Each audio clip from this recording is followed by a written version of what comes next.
Cette entrevue de Maurice Giroux a été enregistrée à Québec le 31 décembre 2022 par Paul Boisvert. C'est en quelque sorte ton bilan de vie. Bonjour Maurice Giroux, tu as aujourd'hui 73 ans. Comment te sens-tu à cette étape de la vie? Intérieurement, je me sens bien. Je crois que j'ai accompli euh, ce que je ne pouvais espérer quand j'étais jeune. Et je pourrais dire à la fin de ma vie, j'ai bien vécu. Si tu le permets, on va faire une rétrospective de ta vie. Et pour ça, on va commencer dans ta jeunesse. Comment a été ton enfance jusqu'à l'âge de 12 ans? J'ai peu de souvenances de mon enfance jusqu'à l'âge de 12 ans, compte tenu de ce qui s'est passé après à l'âge de 13 ans. On va en parler plus tard. À partir de 13 ans, Non, mais avant ça, c'est quoi tes souvenirs des 12 premières années, là?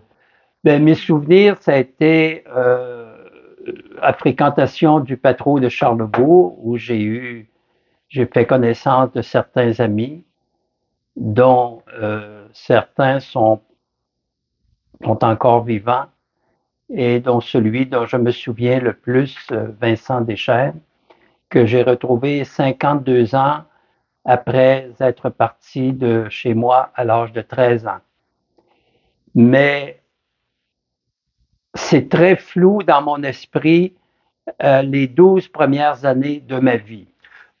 Un ami à nous, René Cloutier, a habité pas loin de chez toi, au Trait-Carré de Charlebourg. Et vous avez quand même été en mesure de partager certaines anecdotes, certaines personnes que vous rencontriez là-bas. Je pense que tu travaillais un petit peu avec les prêtres. Oui, quand j'étais jeune, j'ai été servant de messe. Je venais d'une famille très chrétienne, très catholique, peut-être même avec un certain jansénisme. Et très jeune, j'avais été placé dans un contexte très religieux, très catholique, dans la paroisse Saint-Charles-Borromée. Et lorsque je rencontre René, euh, il m'arrive de me rappeler de certaines choses de ma jeunesse quand je discute avec lui, parce que c'est un type qui est né à Charlebourg, qui a vécu à Charlebourg, qui présentement vit dans la maison de son père à Charlebourg. Alors, il y a des personnages de mon enfance que lui aussi a connus, qui me rappellent certaines choses. Mais au niveau familial, je me rappelle très peu de choses. Est-ce que tu peux quand même dire qu'avant l'âge de 12 ans, tu as eu une enfance heureuse? Oui, je peux dire que j'ai eu une enfance heureuse parce que bon, j'étais le dernier d'une famille. On me dit Combien d'enfants? 10 enfants vivants, dont le dernier. Et il y en a une que je n'ai pas connue, Louise, qui est décédée à l'âge de 9 mois. Et il semblerait que maman a fait des fausses couches aussi. Alors, mes 10 vivants pendant au moins 50 ans, frères et sœurs. À l'âge de 13 ans, tes parents t'ont placé dans un pensionnat loin de Québec. Comment s'est passée ton adolescence loin de ta famille? En fait, mes parents, quand ils m'ont placé à l'âge de 13 ans, c'était chez ma sœur la plus vieille, Janine. J'ai fait mes études secondaires à l'école Meilleure à Repentigny.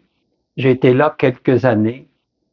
Et le fait d'avoir été placé chez ma sœur a fait une coupure au niveau de mes parents et de mes frères et sœurs.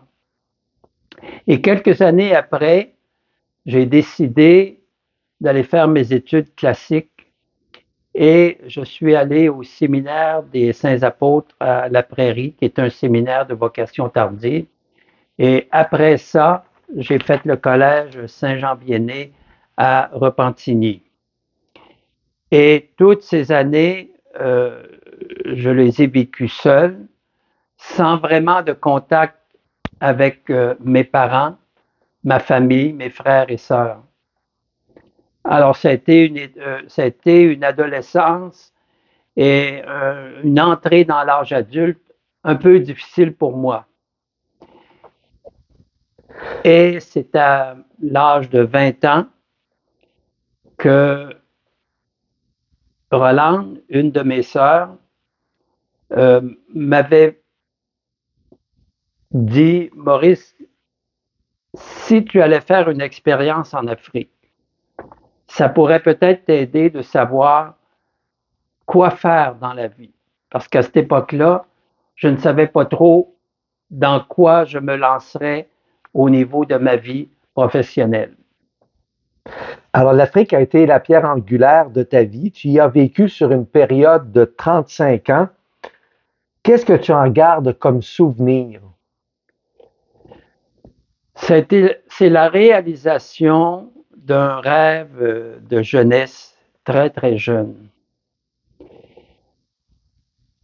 À l'époque, je me disais, j'aimerais travailler en Afrique pour aider les populations, être proche des populations, leur apporter un mieux-être, de meilleures conditions de vie. Mais je ne savais vraiment pas dans quoi je pouvais m'embarquer à ce moment-là. Et la première expérience que j'ai vécue a été déterminante dans ce sens que j'ai abouti en Haute-Volta. À l'époque, ça s'appelait la Haute-Volta, qui est devenue le Burkina Faso. Et j'ai travaillé dans un centre de mésadaptés sociaux à Bobo-Dioulasso. C'est un frère africain, Isidore Tuina, qui était directeur du centre. Et c'est avec lui que j'ai fait mes 3 premières années et demie d'Afrique à l'âge de 23 ans. Et Isidore faisait partie de la communauté des Pères Saint-Vincent-de-Paul et la communauté relevant de la région de l'Europe ont demandé à Isidore à un moment donné de prendre le centre scolaire de Coco, qui est un quartier à Bobo-Dioulasso.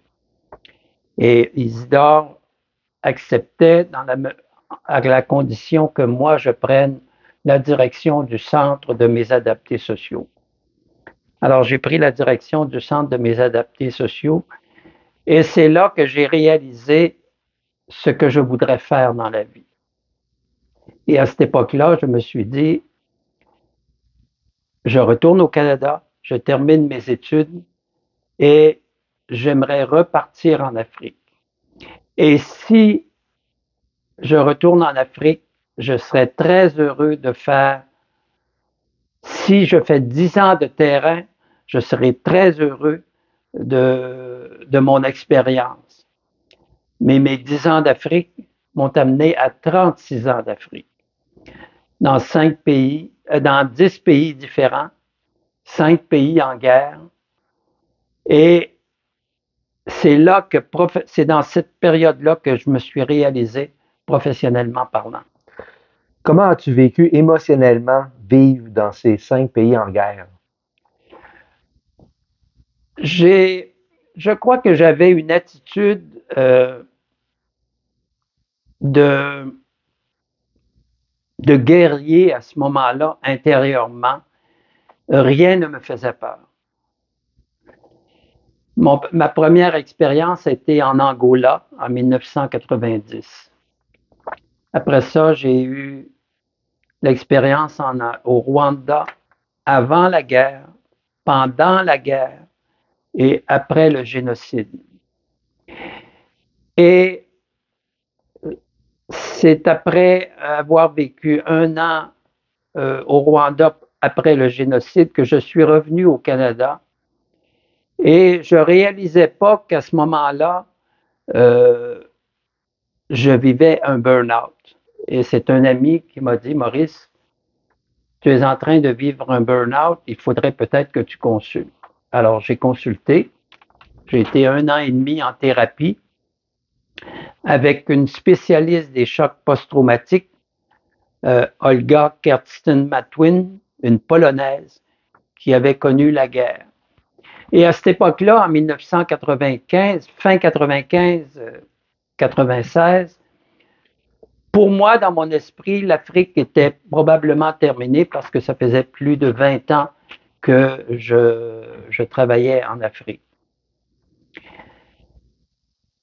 Et j'ai réalisé pendant ces pays en guerre où j'ai travaillé en permanence, comment est-ce que l'humain pouvait être bête.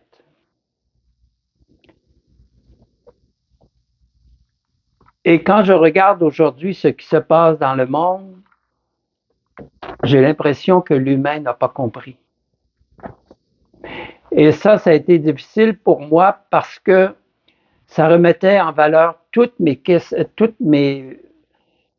ça remettait en question toutes mes valeurs intrinsèques que j'avais dans la relation avec l'homme, l'espérance que j'avais chez l'homme et de voir comment est-ce qu'on pouvait se détruire entre hommes, cela m'a énormément affecté.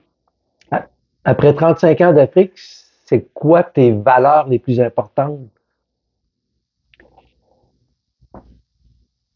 La bonté chez l'être humain qui doit se développer davantage.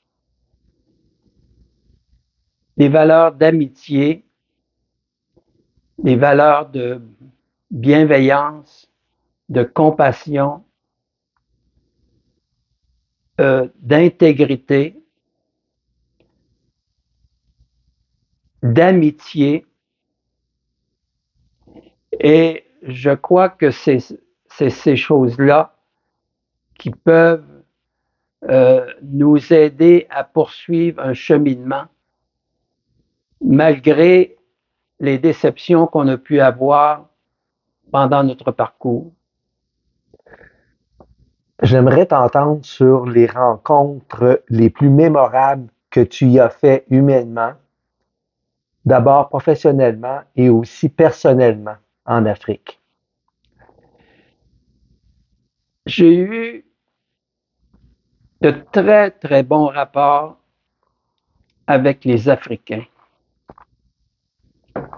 Quel que soit le pays où je suis allé, malgré le Rwanda où j'ai fait avant la guerre, pendant la guerre et après le génocide, j'ai toujours eu de très, très bons rapports avec les Africains.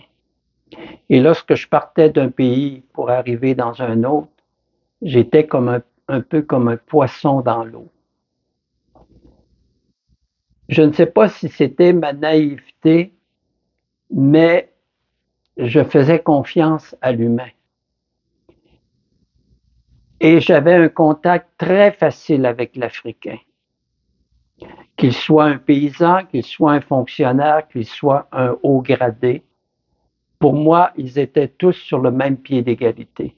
Qu'est-ce qu'ils venaient te chercher dans leur façon de vivre, dans leur façon d'aborder l'humain, les autres, qu'on ne retrouve pas nécessairement ici? C'était la façon qu'ils étaient avec moi en tant que blanc dans les relations interpersonnelles. Et quand un Africain était un ami, tu pouvais être sûr que tu étais un ami pour la vie, pour l'Africain.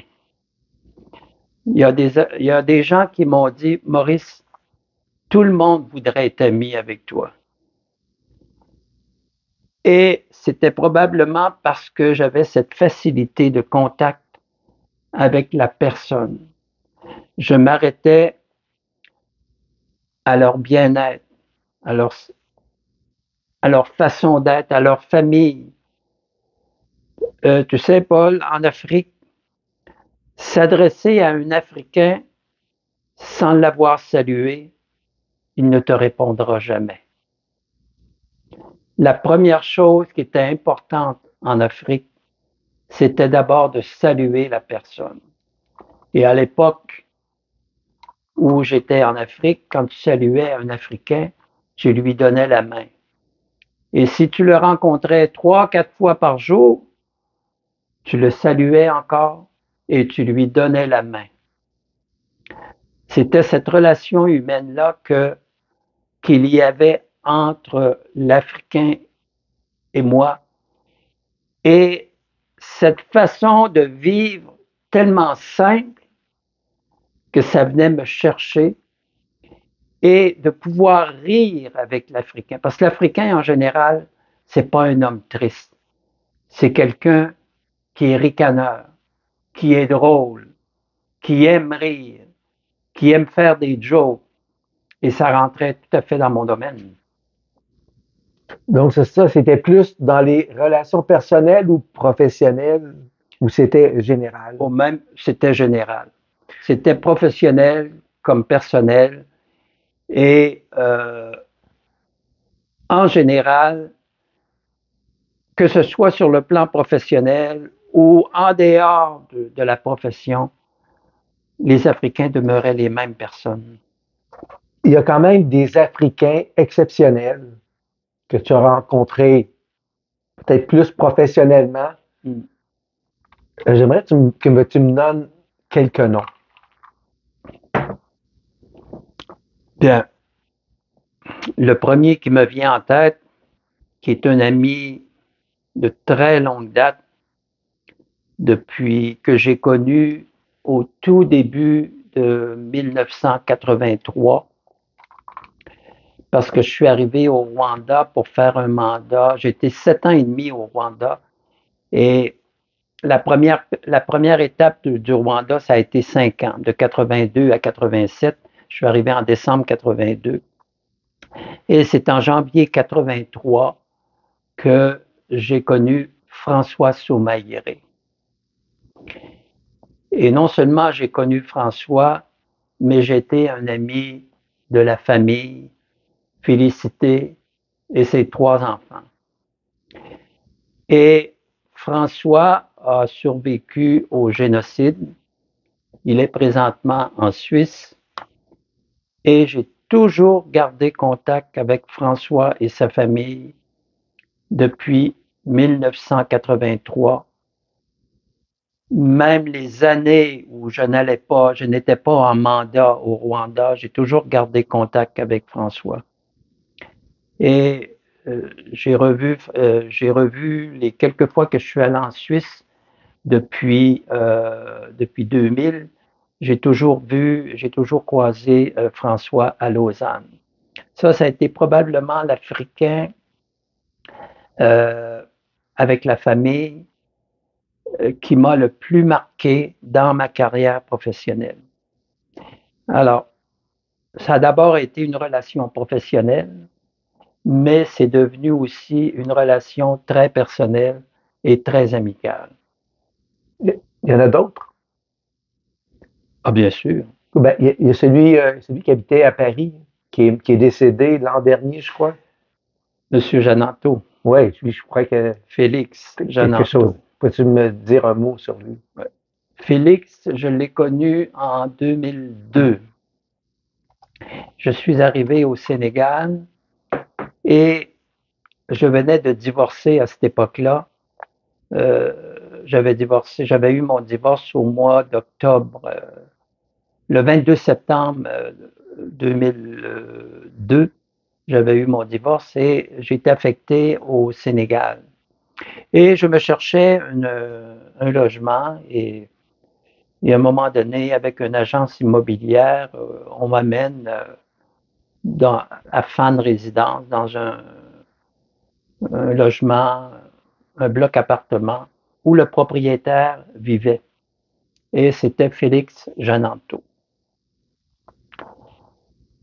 J'ai demandé à l'agent d'immeuble, après avoir visité l'appartement, j'aimerais rencontrer le propriétaire. Il dit très bien, il dit, je vous rappelle. Il m'a rappelé le lendemain, m'a donné rendez-vous à l'agence d'immeuble et M. Janantou était là. On s'est présenté et en moins de 2 minutes, le contact s'est fait comme ça avec Félix. Alors, je lui ai dit que j'étais intéressé de louer l'appartement qui était disponible, mais j'ai remarqué qu'il y avait un appartement libre au-dessus de mon appartement que je voulais meubler, et il m'a dit, ça, c'est un appartement qui est réservé pour mes amis de Paris qui viennent au Sénégal. Mais j'ai dit, je serais intéressé de le louer parce que je m'en viens ici pour 2 ans, peut-être plus. Et il m'a répondu, pas de problème, je vais vous louer cet appartement-là. Et Félix, euh, je suis retourné au début octobre au Sénégal parce que j'étais en mission de préaffectation à ce moment-là. Et début octobre, je suis retourné au Sénégal et puis je me suis installé à l'appartement. Et en décembre, je suis allé voir Félix et pour la fête de Noël et je lui ai apporté une bouteille de champagne. Et c'était le premier contact que j'avais avec lui depuis le mois d'octobre. Et j'ai dit à Félix, j'aimerais ça éventuellement vous inviter au restaurant pour qu'on puisse discuter. Mais entre-temps, j'avais appris qu'entre octobre et décembre, Félix était divorcé. Il venait d'avoir un divorce, sa femme l'avait quitté et ses enfants l'avaient également avaient pris la part de la mère plutôt que du père. Alors on est devenus de très très grands amis et j'ai connu Félix de 2002 à 2020-21 jusqu'à son décès à Paris, en France.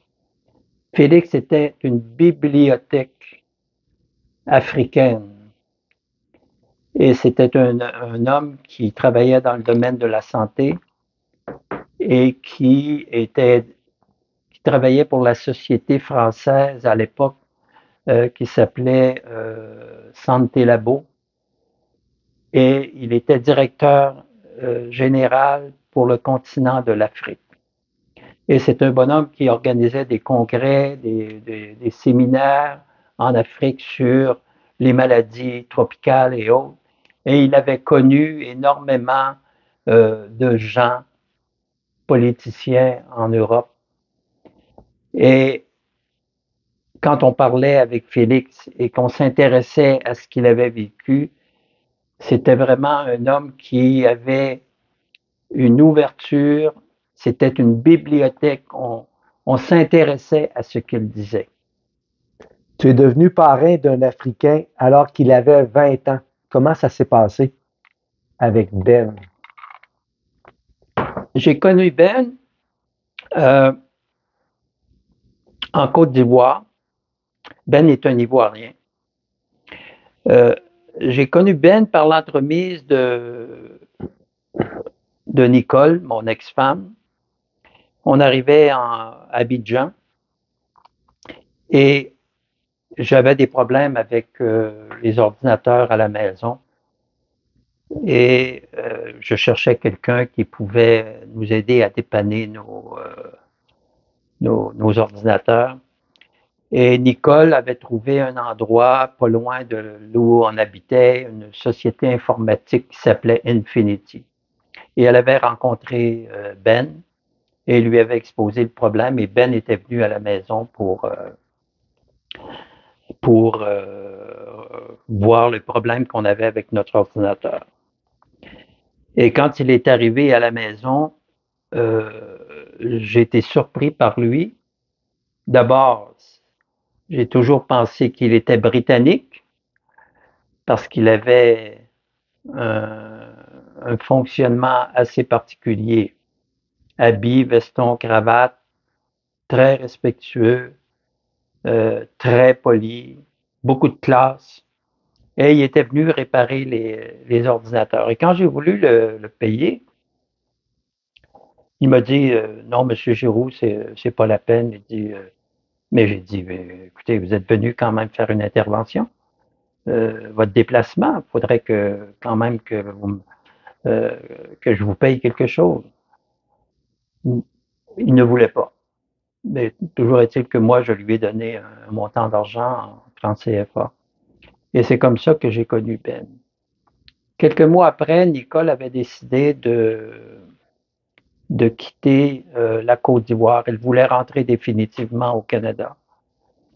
Et dans mes expériences d'Afrique avec Nicole, c'est la 5e fois que Nicole rentrait au Canada.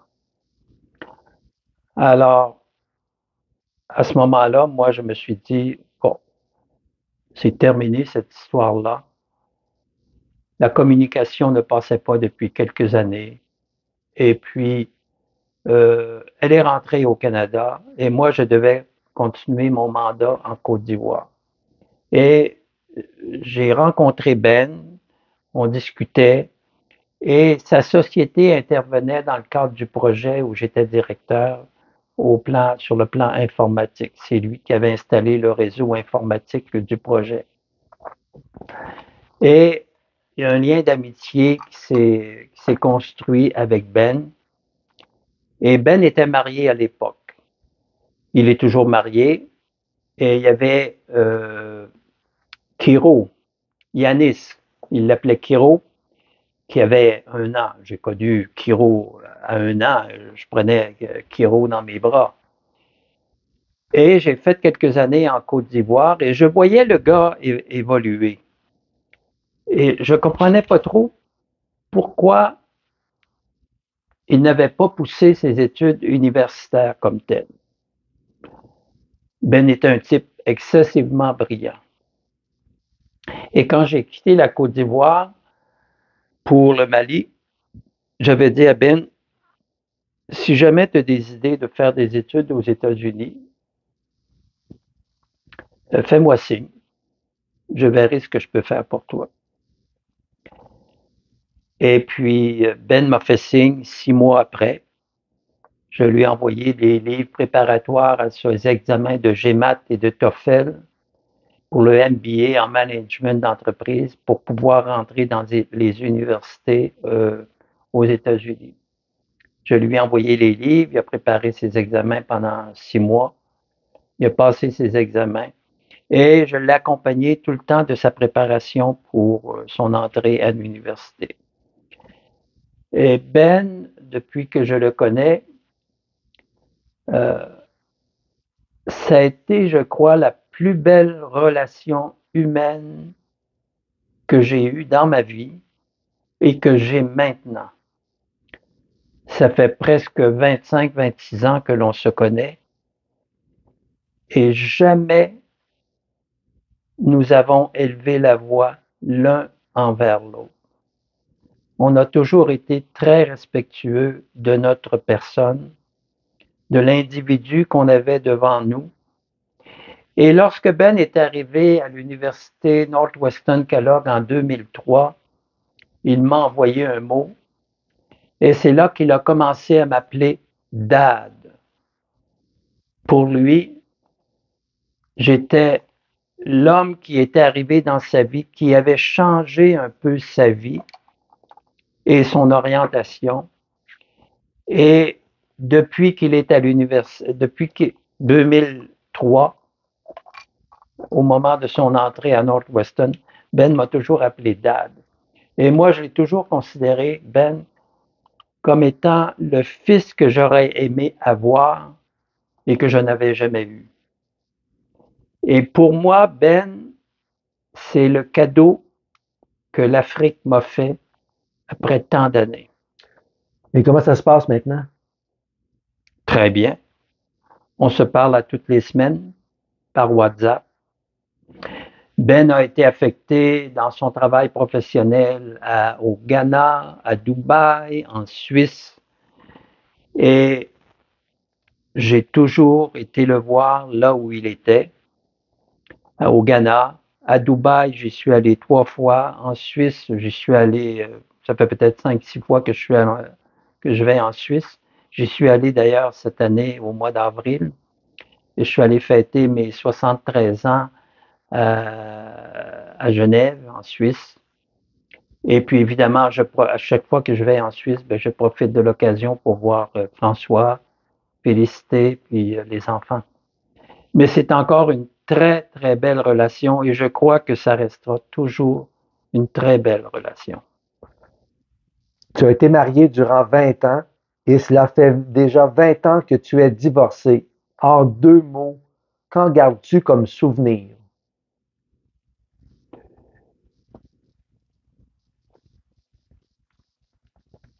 D'abord, je n'avais jamais envisagé de me marier et je ne peux pas dire que l'expérience a été bonne pour moi. Ça reflétait les absences de Nicole pendant la période où on a été mariés. D'abord, on a été mariés 16 ans. Et dans cette période de 16 ans, on a été 8 ans séparés par le fait que je travaillais dans des pays en guerre où elle ne pouvait pas venir, où elle avait décidé de vivre au Canada alors que moi j'étais en mandat au Rwanda, en Afrique. Alors, je ne peux pas dire que ça a été une belle expérience pour moi de vie de couple. Et en 94, j'avais pensé me séparer, divorcer. Elle m'a fait revenir sur ma décision. Puis ça a été une décision que je n'aurais pas dû prendre de revenir. J'aurais dû me séparer à ce moment-là. La communication passait plus ou moins. Et c'est en 2000, lorsqu'elle a décidé de rentrer au Canada, me disant qu'elle ne pouvait plus vivre en Afrique et que moi, j'avais suffisamment vécu d'années en Afrique, ça serait peut-être le temps de rentrer au Canada. Et je lui avais répondu que ce n'est pas à elle de décider de mes choix. Alors, elle était rentrée en septembre 2000. Et quand je suis allé la conduire à l'aéroport, pour moi, c'était la dernière fois qu'elle entrerait au Canada venant d'Afrique. Et c'est à ce moment-là que j'ai décidé d'envisager la séparation et après ça le divorce. Et j'avais connu à l'époque Ben. Et puis, à cette époque-là, j'avais peut-être un sentiment d'un besoin paternel vis-à-vis un fils que je n'avais jamais eu. Et j'avais déjà dit à Ben la première année qu'on s'était connus, j'ai dit, tu sais, Ben, je pourrais être ton père. Il dit, oui, je sais. Et je lui ai dit, j'ai dit, tu sais, si j'avais eu un fils dans ma vie, c'est un fils comme toi que j'aurais aimé avoir. Alors, c'est comme ça que a commencé vraiment la relation avec Ben. Depuis ton retour définitif d'Afrique en 2014, qui a correspondu à tes 65 ans, donc la retraite sans même que tu le veuilles, tu as renouvelé avec des amis que tu avais perdus de vue. Peux-tu m'en parler? C'est Vincent Deschênes, quand j'étais au Pétro de Charlebourg. Vincent était un peu plus vieux que moi, toi, 4 ans plus vieux que moi. Et compte tenu de ce que je vivais au niveau familial, Vincent est un peu philosophique, un bonhomme très simple, euh, un gars où l'amitié semblait importante aussi, les relations humaines semblaient importantes. Et pour moi, c'était une relation quasiment d'un frère que j'aurais aimé avoir dans la famille, parce que j'ai très peu connu mes frères et sœurs. Et à l'âge de 13 ans, quand j'ai été placé, bien évidemment, j'ai perdu Vincent. Mais Vincent mérite toujours resté dans l'esprit dans mes 36 ans en Afrique. Ne sachant pas qu'est-ce qu'il est devenu, qu'est-ce qu'il a fait dans la vie, etc. Quand je suis revenu, Facebook, c'est par l'entremise de Facebook que j'ai retrouvé Vincent. Et j'ai cherché Vincent Deschênes, Facebook, et puis j'essayais de voir par les photos qu'il y avait si c'était telle personne ou telle autre. Et j'en avais identifié 3, puis j'avais envoyé un message euh, que je recherchais Vincent, un ami d'enfance que j'avais perdu depuis plus de 50 ans, qui était Vincent Deschênes, que j'avais connu au Pétrole de Charlebourg et que j'avais perdu de vue depuis l'âge de 13 ans et que j'aimerais bien reprendre contact avec lui. Et 3 semaines plus tard, Vincent m'a répondu sur Facebook que c'était lui, qu'il se rappelait très bien de moi, qu'il vivait à Saint-Gervais avec sa femme Cécile et on avait prévu de se rencontrer. Alors je me suis rendu à Saint-Gervais pour rencontrer Vincent. Bien sûr, quand je suis arrivé à Saint-Gervais, physiquement, Vincent avait changé, mais c'était le même personnage. Pour moi, il n'avait vraiment pas changé. C'était la même personnalité que je retrouvais 52 ans plus tard. Et depuis ce temps-là, ben, j'ai des contacts avec Vincent toutes les semaines par Messenger, surtout. On s'est parlé dernièrement au téléphone un gros 3/4 d'heure. Puis je suis allé quelques fois chez lui, dans son chalet à la campagne, à Saint-Gervais. Alors ça, c'est une amitié de jeunesse que j'ai retrouvée, mais 52 ans plus tard. Et notre relation, c'est comme si on s'était jamais quitté.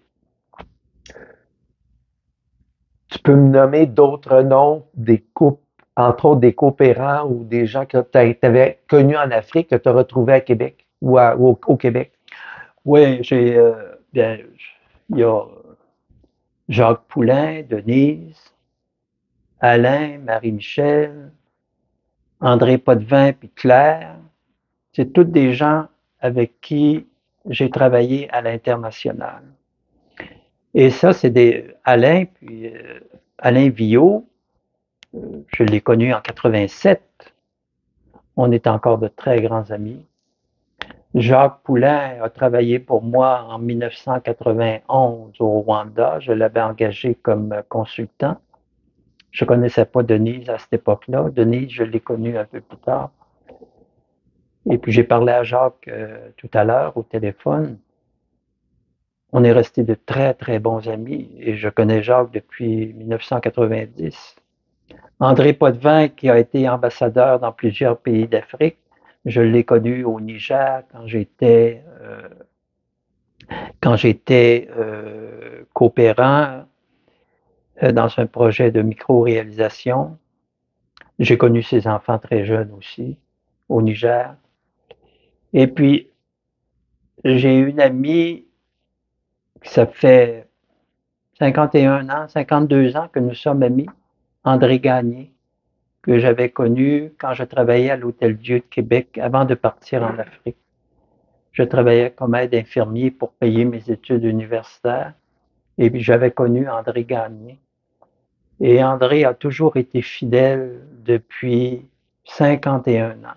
Même avec toutes les années que j'ai été en Afrique, on a toujours gardé contact.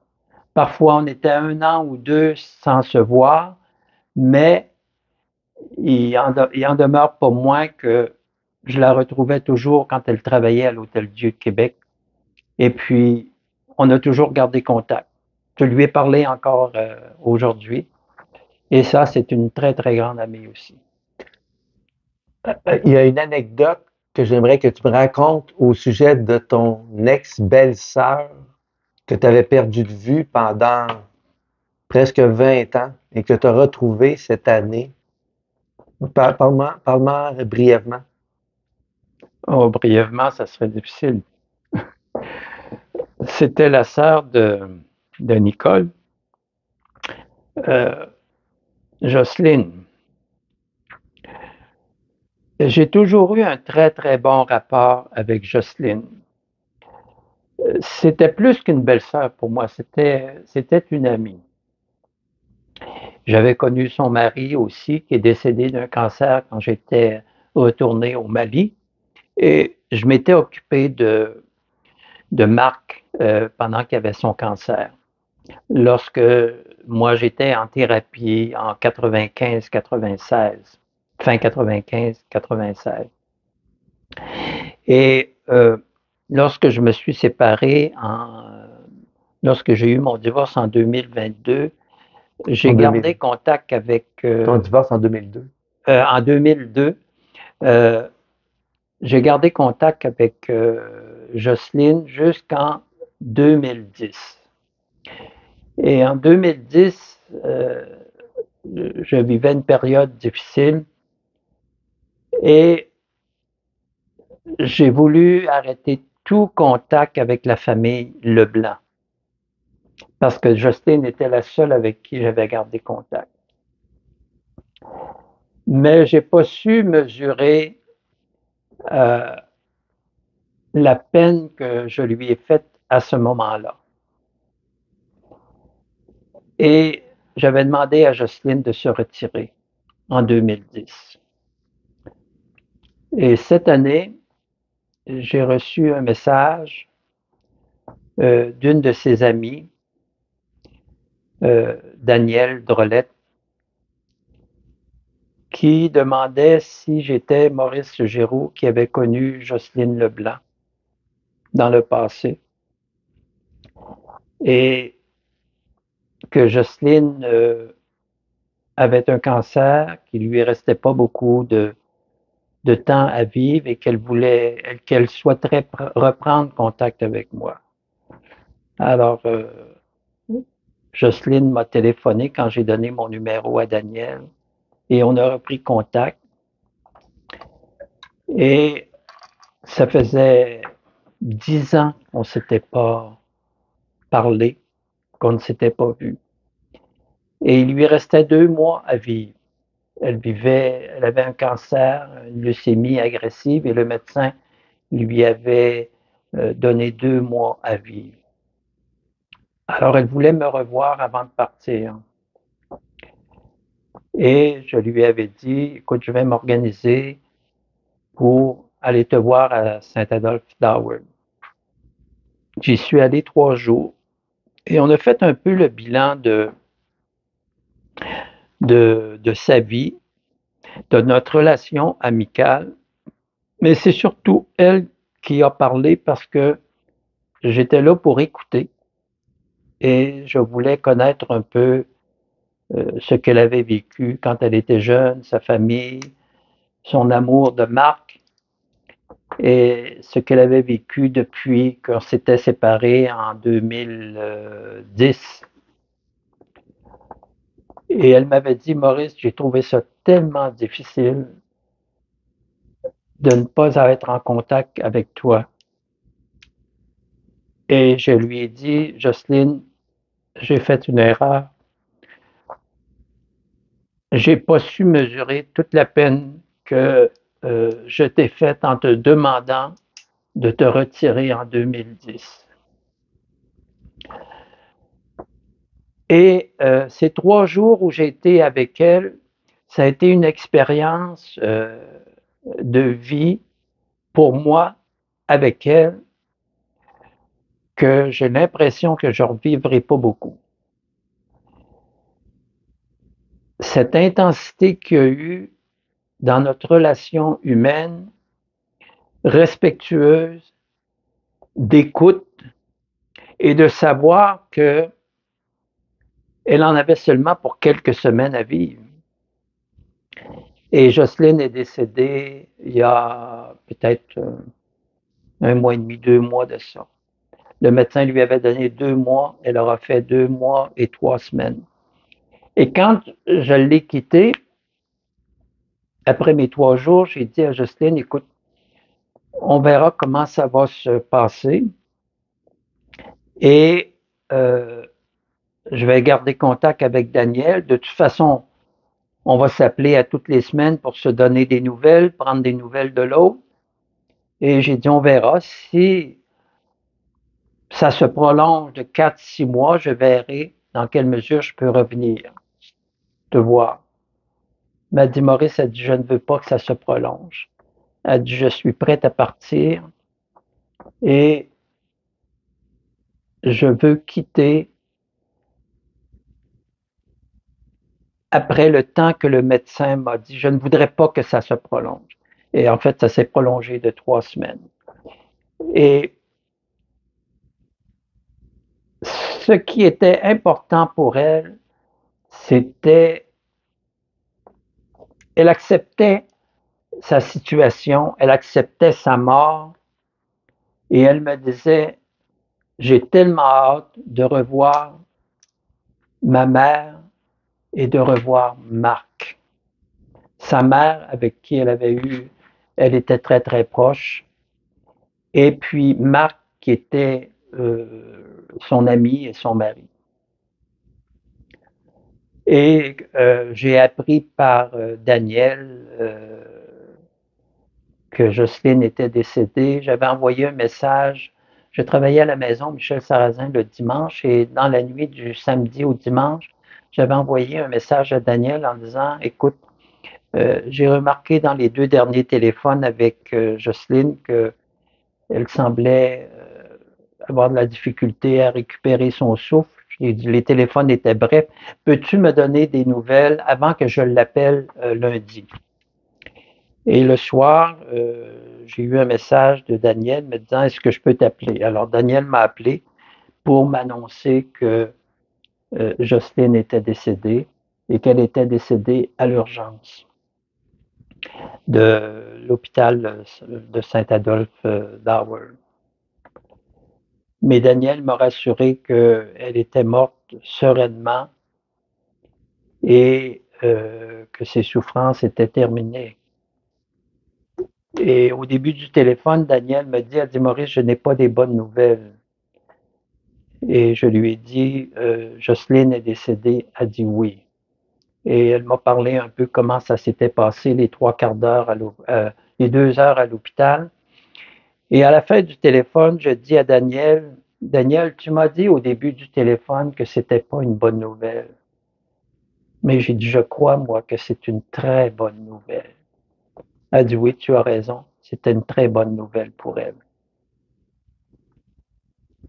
Alors, elle est partie sereinement et contente de m'avoir vu. Et ce qui m'a frappé dans les 3 jours que j'ai été avec elle, c'est qu'à plusieurs reprises, elle m'a dit, Maurice, de t'avoir revu, c'est le plus beau cadeau de ma vie que j'ai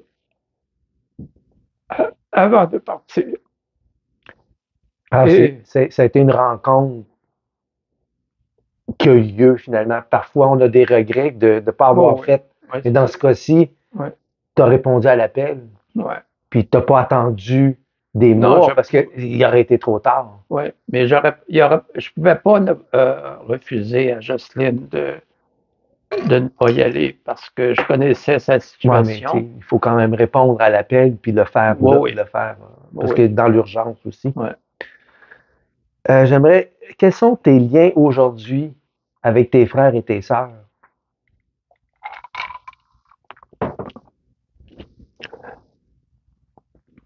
D'abord, je ne sais pas c'est quoi un frère et une sœur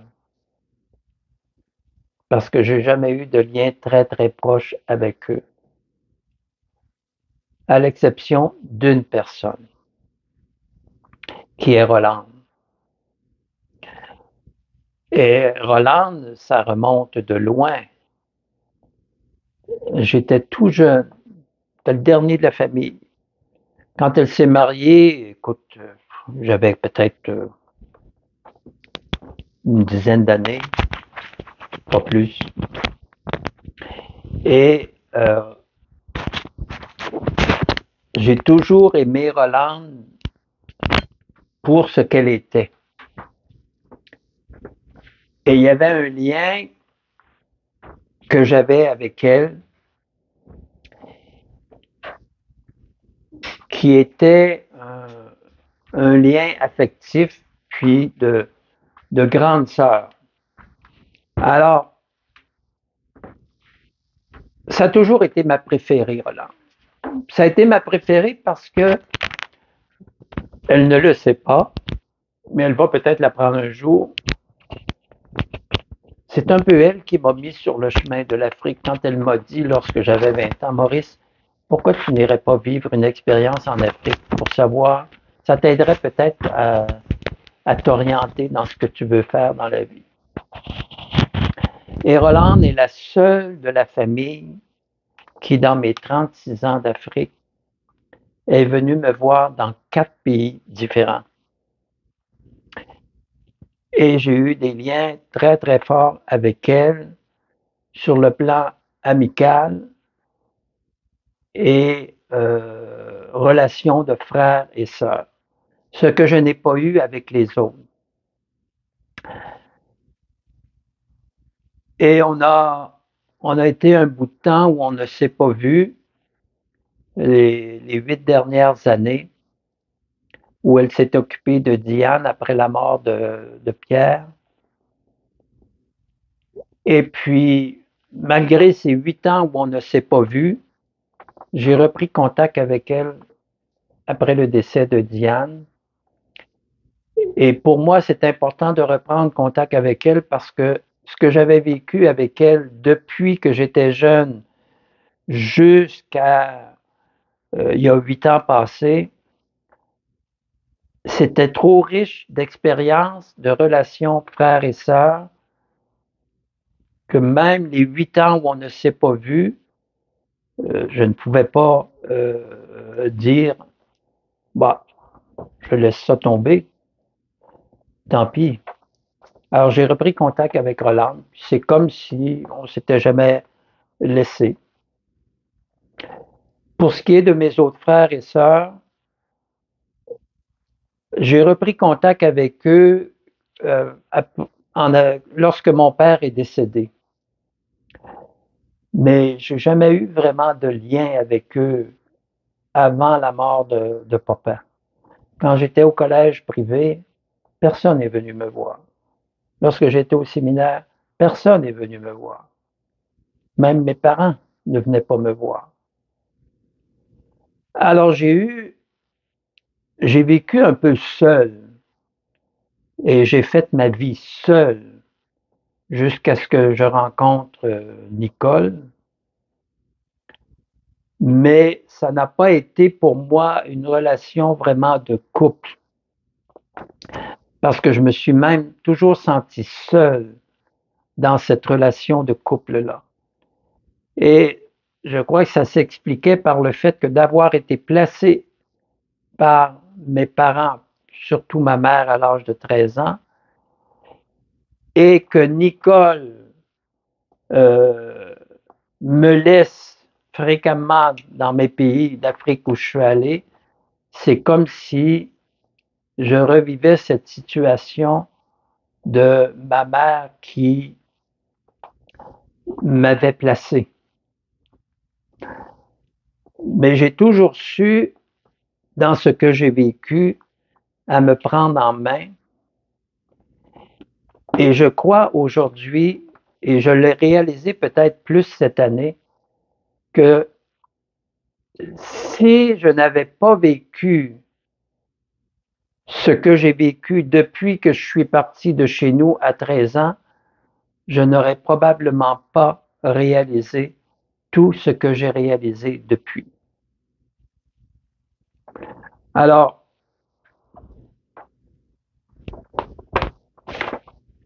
ma relation père-mère, frère-sœur, je connais très peu de choses là-dessus. C'est ma thérapeute qui m'a dit en 1996, après 1 an de thérapie, elle m'a dit une chose, Maurice, je vais te dire une chose qui va être difficile à entendre. Elle m'a dit, il faut que je te le dise. Elle dit, tu seras toujours un orphelin de la vie mais ce qui t'a sauvé, c'est ta famille africaine.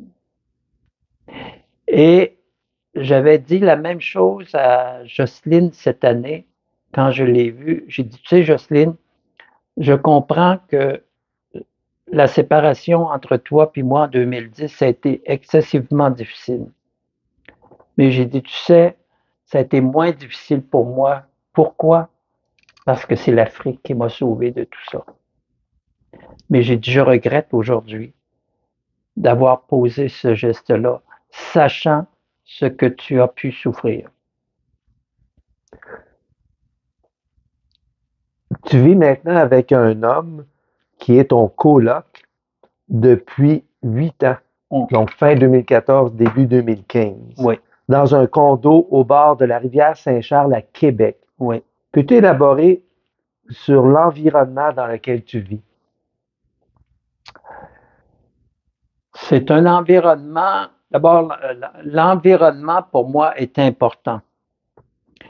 L'emplacement du condo, de la copropriété, sur le bord de la rivière Saint-Charles, l'espace et le fait que ça ait 2 étages et l'individu aussi.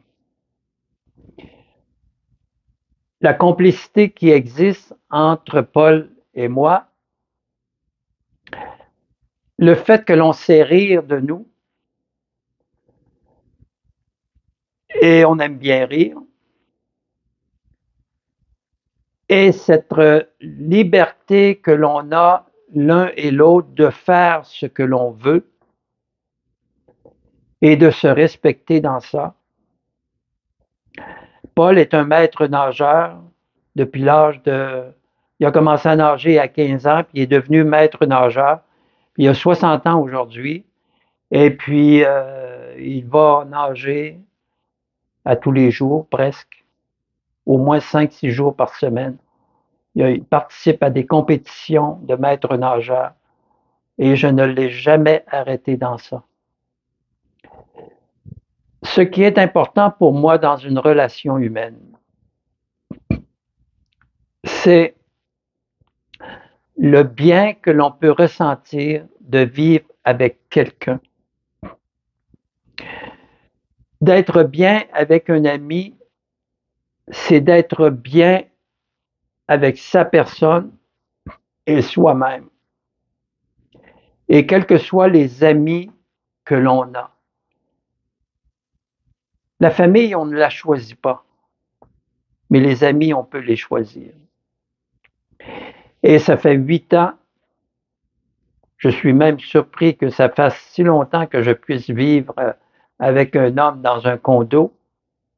Il faut dire que s'il n'y avait pas 2 étages, je ne serais peut-être pas ici.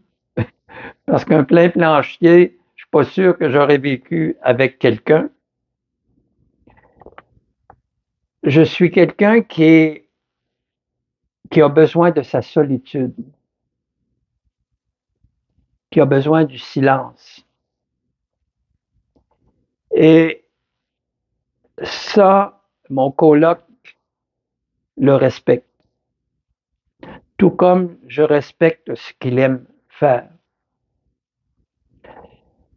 Et on aime bien manger, on aime bien prendre un verre ensemble, regarder des émissions.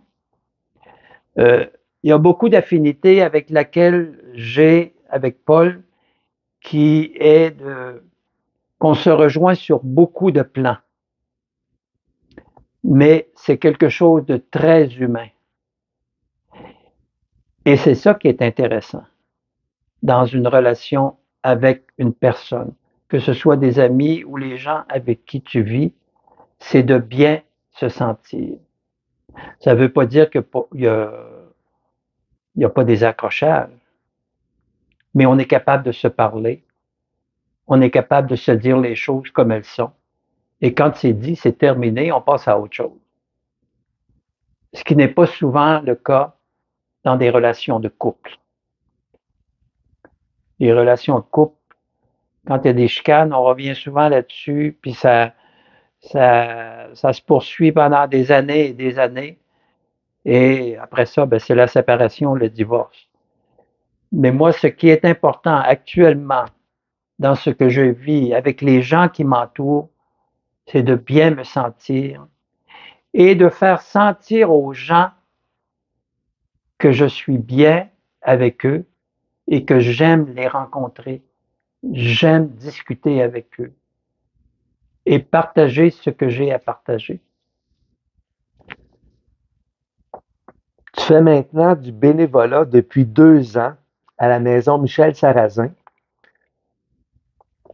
Peux-tu me parler de ce que c'est et de ce que ça t'apporte brièvement? Michel Sarrazin existe depuis 36 ans à peu près. Je ne connaissais pas du tout la maison Michel Sarrazin quand je suis revenu au pays en 2014. Et c'est par l'entremise d'un ami de Paul dont sa femme travaille à la maison Michel Sarrazin que j'ai connu un peu Michel Sarrazin. Michel Sarrazin est arrivé un peu dans ma vie pour combler un certain vide. Ce vide qui était de ne pas pouvoir retourner en Afrique dans un premier temps. Ce que ça m'apporte, c'est que ça répond à ma philosophie de vie comme telle, à savoir que d'accompagner des gens souffrant de cancer et qui ont choisi d'aller mourir à Michel Sarrazin, ça répondait un peu à ma philosophie de vie et d'être en contact avec ces gens-là. Et pour moi, c'est comme si ces gens-là venaient prendre à Michel Sarrazin leur 5e saison. Une saison de liberté où ils ne souffrent plus physiquement, moralement, psychologiquement parlant. Et ils réalisent en fait un vœu qu'ils espéraient de venir mourir dans un certain milieu comme la maison Michel Sarrazin. En fait, si je travaille là depuis 2 ans et demi déjà, c'est uniquement pour le patient. La rencontre de l'humain, leur apporter un peu de réconfort dans leurs derniers moments de la vie. Et souvent, c'est les personnes qui nous le disent. Encore hier, il y a un patient qui me disait je vous remercie pour tout ce que vous faites pour nous. Et il dit je suis tellement impressionné de voir qu'un homme de votre âge se mette à genoux pour me mettre mes pantoufles parce que moi, je ne suis plus capable de le faire. Et il dit, je suis ébahi par ça. Et c'est là que tu réalises dans ta vie que quand tu es en bonne santé, des petits gestes, on ne fait pas attention à ça. Mais quand tu es en fin de vie, des petits gestes comme de se pencher pour mettre des pantoufles à un patient pour qu'il puisse se rendre à la toilette, de lui apporter un cabaret, de créer un lien avec lui sans rentrer dans son intimité, c'est l'humain qui est là. Et c'est ce qui nous nourrit. Et quand un patient reconnaît ce que l'on fait, c'est comme si il nous donnait un salaire parce que c'est un bénévolat que l'on fait auprès des personnes âgées atteintes de cancer. Et ce n'est pas simplement un cancer qu'ils ont, ils en ont plusieurs. Alors ils viennent, il y en a, ils vont mourir après 1 mois, 2 mois, dépendamment. Mais on est là pour les appuyer, les accompagner dans leur fin de vie. Et c'est ça qui m'accroche au fait que j'aille faire du bénévolat à Michel Sarrazin. C'est les patients. C'est rien d'autre. Certains de mes amis de ma famille disent que tu es un ange, que tu es un saint de faire ce genre de travail difficile auprès des malades sans être payé. C'est parce que c'est comme être préposé aux bénéficiaires. Tu leur dis quoi? Est-ce que ça a autant de mérite? Non, pour moi, c'est un geste simple. Quand je suis revenu de la République centrafricaine, mon frère Pierre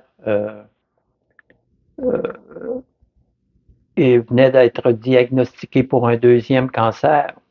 Et j'ai presque pas connu Pierre dans ma vie. Et Pierre était avant Diane, puis Diane était avant moi. Donc, j'avais une différence d'âge d'à peu près une dizaine d'années avec Pierre. Non, moins que ça, 5 ans à peu près. Et Pierre voulait mourir chez lui. Et je sortais d'un pays en guerre, là, en République centrafricaine. Et il m'a demandé, Maurice, j'ai un deuxième cancer et je sais que je vais y passer.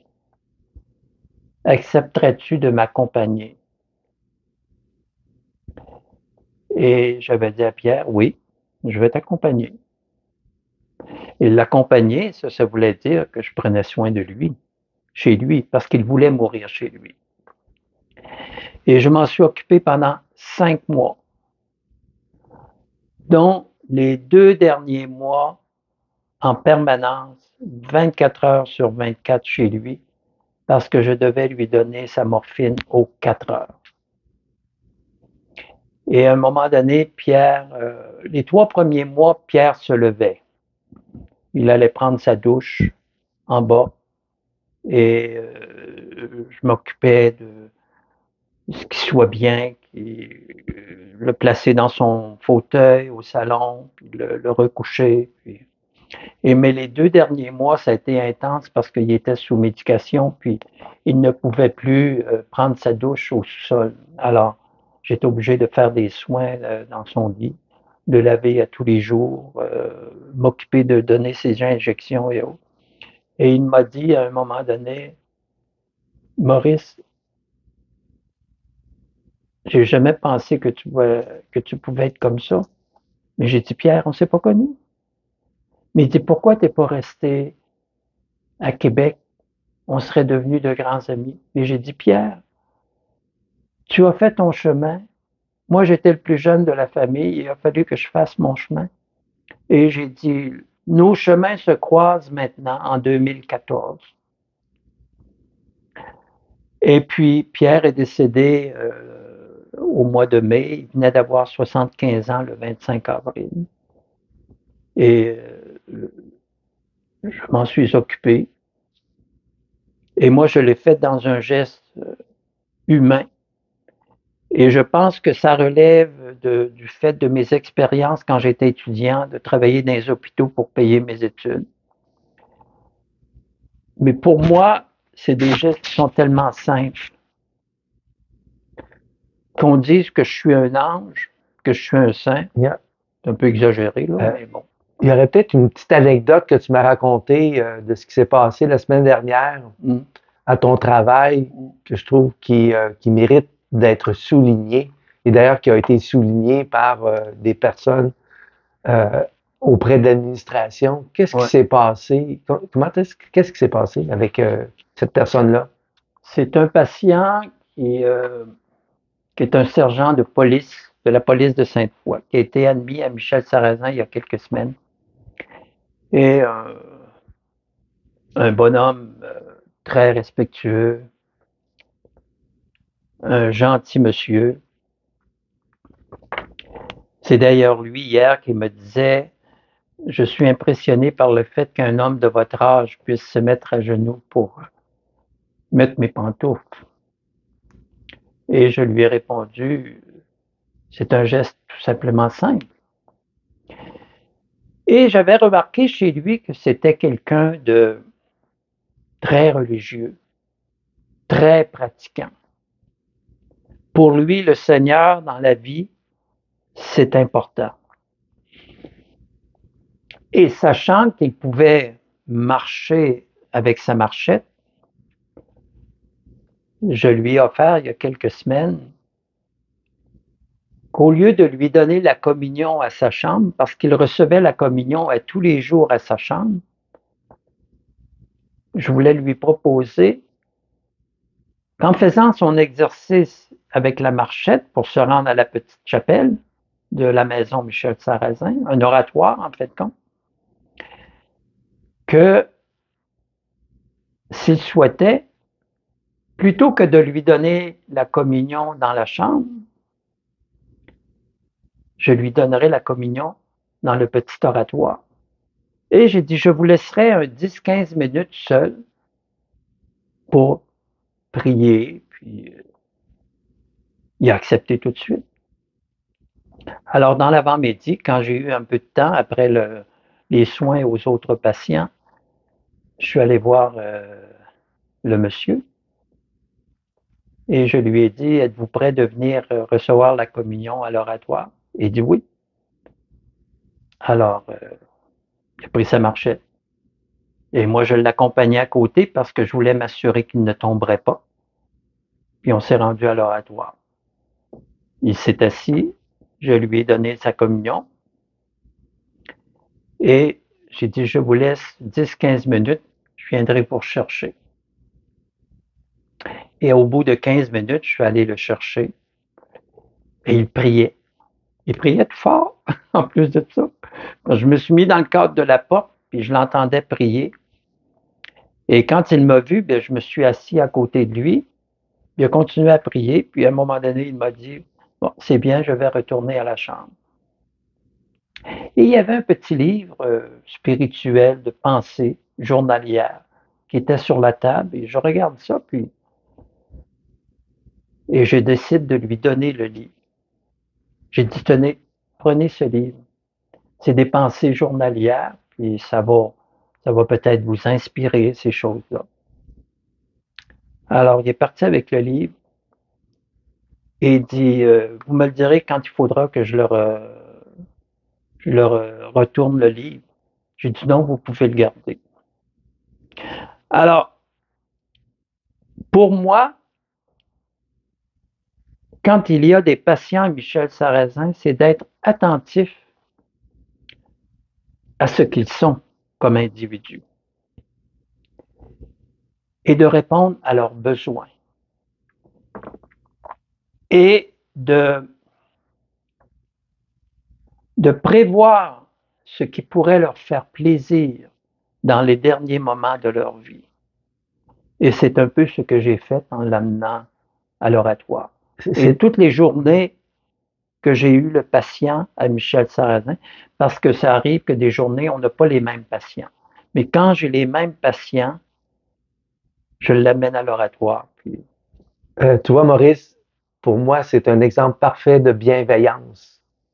Oui. Et ne trouves-tu pas que la bienveillance se perd dans nos sociétés? Oui. J'ai déjà dit à la direction générale de la maison Michel Sarrazin, vous savez, la bienveillance avec des patients en fin de vie, c'est très facile. Je n'ai aucun doute que tous les bénévoles aux soins, qui sont tous des retraités, sont très bienveillants avec les personnes en fin de vie. Ils ont beaucoup de compassion. Mais j'ai dit, il y a un problème au niveau de la bienveillance entre le personnel. Il faudrait peut-être que le personnel, que ce soit des bénévoles aux soins ou du personnel médical, soit plus bienveillant l'un envers l'autre. Et effectivement, la bienveillance dans le monde d'aujourd'hui, il faut la chercher. Maurice, on a fait 1h15 déjà. Oui. On arrive dans le dernier segment de notre entrevue. Alors, je vais te poser une question qui n'est pas nécessairement facile. J'aimerais que tu nous définisses qui est Maurice Giroux. Donc, Maurice Giroux, c'était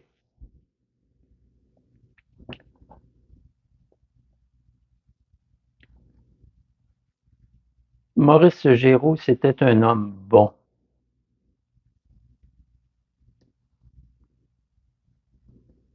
Qui avait un grand cœur.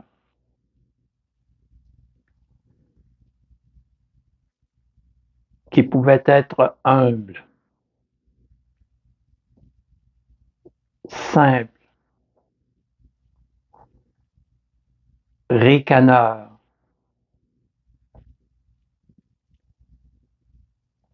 C'était quelqu'un qui essaie d'être bienveillant avec les gens qui l'entourent. Et j'ai un ami musulman au Mali qui m'avait dit, Maurice, tu sais, l'important, c'est pas des religions ou le type de religion qu'on pratique. C'est d'avoir un bon cœur. Et j'essaie de mettre en pratique cette règle du bon cœur dans des gestes très simples. Intégrité, honnêteté, amitié, mais ne deviens pas ami avec moi qui veut. Ça doit se mériter. C'est à peu près ma définition. Avec ton expérience de vie, quel est le sens de la vie?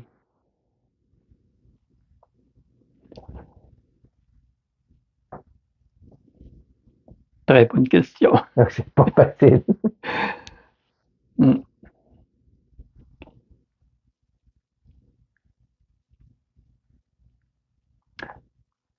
J'aurais pas les mots pour dire c'est quoi le sens de la vie, mais C'est quoi ton moteur qui te fait continuer? je pense que c'est la spiritualité, la foi, croire. Pas les bondieuseries qu'on nous a appris quand on était jeune, là, mais la foi, la croyance qui se rapproche de nous par l'émerveillement de la nature, les fleurs, ce qui est beau, ce qui nous rapproche d'un être puissant, d'un être suprême. Tu sais, Paul, pendant mon burn-out, je n'ai pris aucune médication. J'ai refusé de prendre cette médication. Je voulais vivre froidement ce que j'avais à vivre. Mais où j'allais chercher ma force, c'était dans la nature. J'allais me promener dans le parc de la Gatineau, dans les sentiers, des arbres qui avaient peut-être 40, 50 pieds de haut, le vent qui se prenait là-dedans. Et j'allais chercher mon énergie là. Et je sortais du parc de la Gatineau, de la forêt, et j'avais une énergie qui m'alimentait. Et j'ai vécu dernièrement une expérience. Quand j'étais jeune, quand j'étais étudiant, j'allais préparer mes examens de fin d'études à la trappe d'Oka, chez les trappistes.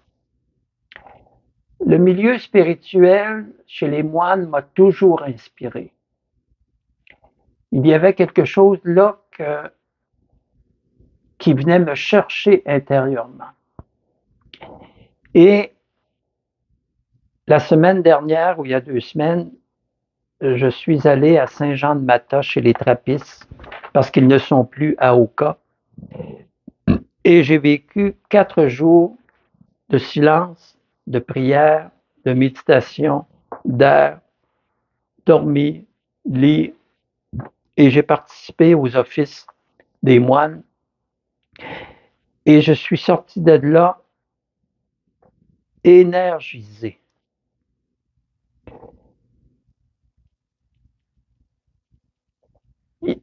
Le patient dont on parlait tout à l'heure, il m'a fait des confidences à un moment donné.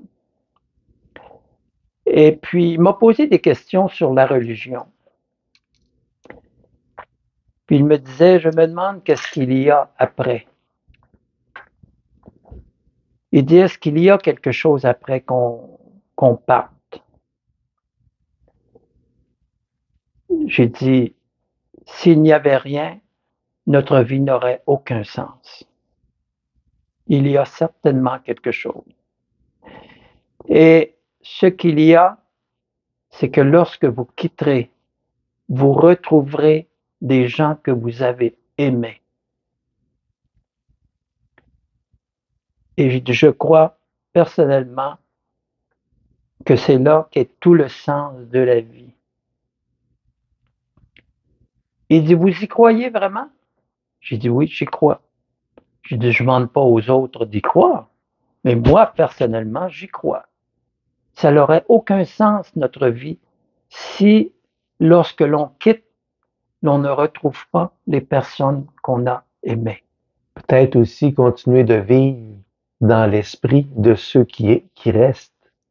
Oui, aussi, aussi. Alors, le sens de la vie, et moi, si je regarde l'expérience que j'ai eue des pays en guerre, comment se fait-il qu'après avoir vécu tant de pays en guerre, d'avoir vu les atrocités que j'ai vues au Rwanda pendant la guerre, et les valeurs intrinsèques intérieures qui ont été remises en question pendant 1 an et demi, je puisse encore espérer, c'est que je crois en quelque chose. C'est une certaine foi, c'est une certaine force intérieure que j'ai. Mais c'est moi. Peut-être aussi vivre pleinement le moment présent, la gratitude, apprécier ce qu'on a. Oui, ça c'est sûr que c'est c'est une chose que l'Afrique m'a appris, de vivre au jour le jour et d'apprécier ce qu'on a. J'ai peu de choses. Ce que j'ai des belles choses, mais je ne les aurais pas et je ne serais pas malheureux.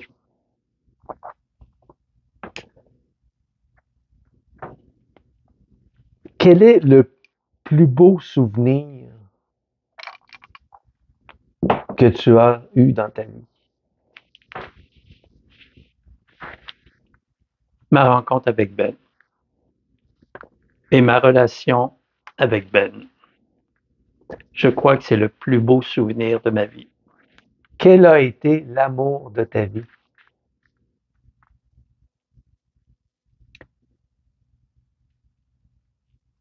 L'amour au sens d'attachement. Ben, Mais ça peut être quel aussi, pas nécessairement qui. tu veux dire quel? Tu veux dire Peut-être quoi? l'Afrique en général, Ah oui, l'amour oui, de mais l'Afrique. Ben, c'est un Des Africain, Africains. c'est Ouais. l'Afrique.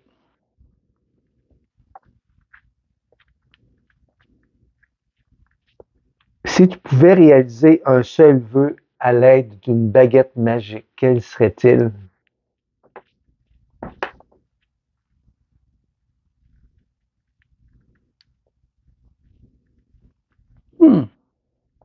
À partir d'une baguette magique, si Un encore vœu. elle existait. Un vœu, ça peut être Hmm. t'sais, pour le monde, pour toi, pour les autres, pour...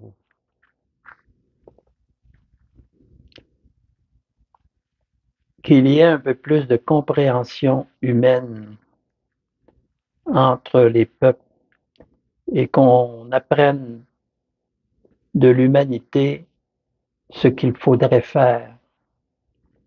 Parce que c'est triste de voir aujourd'hui comment est le monde. Et c'est pour ça qu'au début de l'entrevue, je te disais, j'ai l'impression que l'homme n'a pas appris de ses erreurs. Ça commence par quoi? Comment peut-on arriver à se comprendre? L'écoute, l'acceptation des différences, le respect. Et discuter, argumenter, pas pour avoir le pouvoir, mais pour changer les choses, pour que ce soit meilleur. Un peu moins d'ego, un peu plus d'humanité. Oui. Qui appellerais-tu comme dernier appel? Il n'y aurait pas de dernier appel. Et je vais te dire pourquoi. Il n'y en aurait pas parce que si de mon vivant, je n'ai pas su appeler les gens au moment où il fallait les appeler, je ne vois pas pourquoi je les appellerais à la veille de ma mort.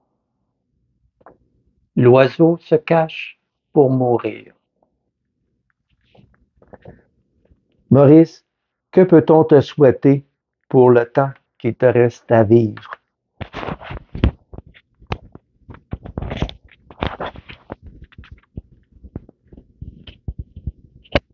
La sérénité comme celle que je vis actuellement, même si parfois ça peut paraître, ça ne peut ne pas paraître, mais je dois dire que depuis euh, quelques années, je vis sereinement intérieurement. Et je souhaite finir mes années sereinement. Et vivre ces années sereinement, c'est d'accepter ce que l'on a et de profiter des bons moments que nous avons, qui nous restent dans la vie, avec nos amis, nos connaissances, les gens que l'on voit. C'est ça que je souhaite. Mais quand je partirai, je serai en mesure de dire, j'ai bien vécu. Que la terre te soit légère. Merci. Alors, cette vidéo, si vous l'écoutez, c'est parce qu'elle a été rendue publique. Est-ce que ça sera avant ou après ta mort? Seul le destin de la vie nous le dira. Exactement. Et puis, je t'apprécie beaucoup. Je t'aime beaucoup. Merci, Paul. Ben, j'espère que vous avez apprécié. Vous savez tout sur Boris, tout l'essentiel de cet homme exceptionnel. Alors, merci beaucoup. Merci.